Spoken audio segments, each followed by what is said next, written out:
Absalão foi o terceiro filho do rei Davi. A mãe de Absalão era Maaca, a filha de Talmai, rei de Gesur. A história de Absalão está registrada na Bíblia no livro de 2 Samuel no Antigo Testamento. A Bíblia diz que Absalão era um homem muito bonito e ele teve 3 filhos e uma filha, que herdou sua beleza. O nome Absalão significa pai é de paz, mas a paz não foi algo notável em sua biografia. Absalão ficou conhecido na narrativa bíblica de uma forma muito negativa. 2 eventos principais marcaram sua vida: o assassinato de seu meio-irmão Amon por vingança e a conspiração e rebelião contra seu próprio pai, o rei Davi. Esses conhecidos eventos da vida de Absalão também estavam relacionados ao castigo do Senhor a Davi por causa de seu adultério com Batseba e o assassinato de Urias.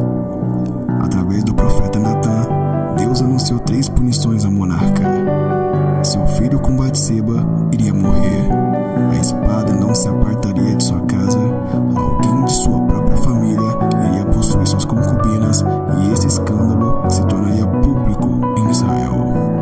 Os 2 últimos castigos tiveram participação direta de Absalão.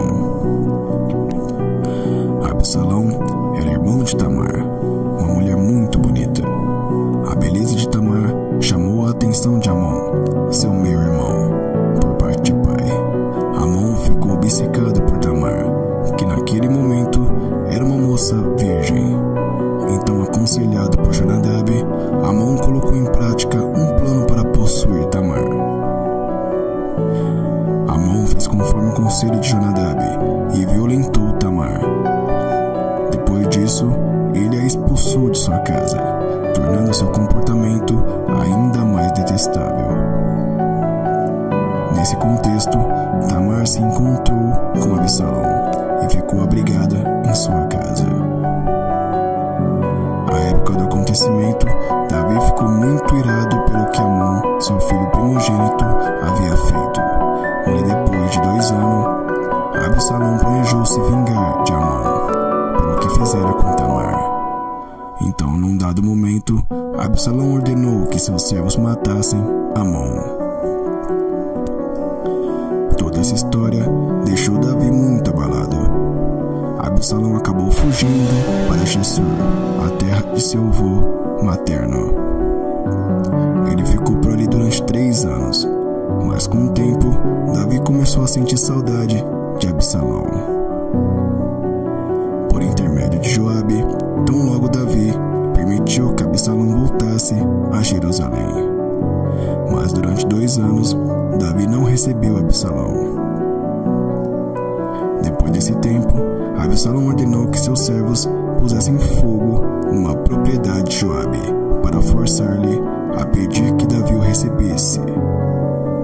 Seu plano deu certo e ele foi recebido pelo rei. Após ter reconquistado o favor de Davi, Absalão conspirou contra ele. Absalão se ocupou de ganhar a confiança dos israelitas, pouco a pouco. Com isso, o número de seus apoiadores aumentou grandemente. Nesse tempo, Absalão alegou que precisava ir até Hebrom para cumprir um voto ao Senhor.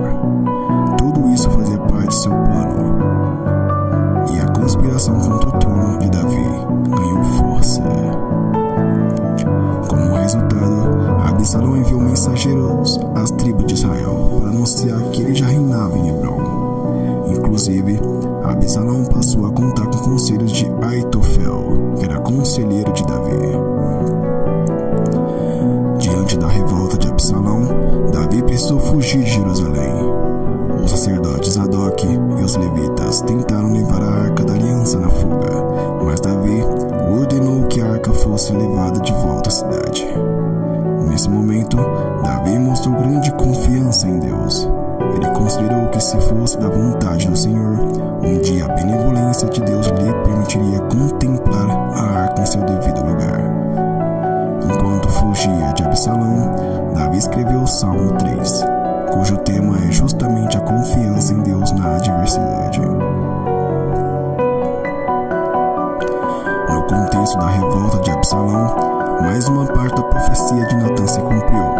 Aconselhado por Aitofel, Absalão possuiu as concubinas de Davi numa tenda no terraço, perante os olhos de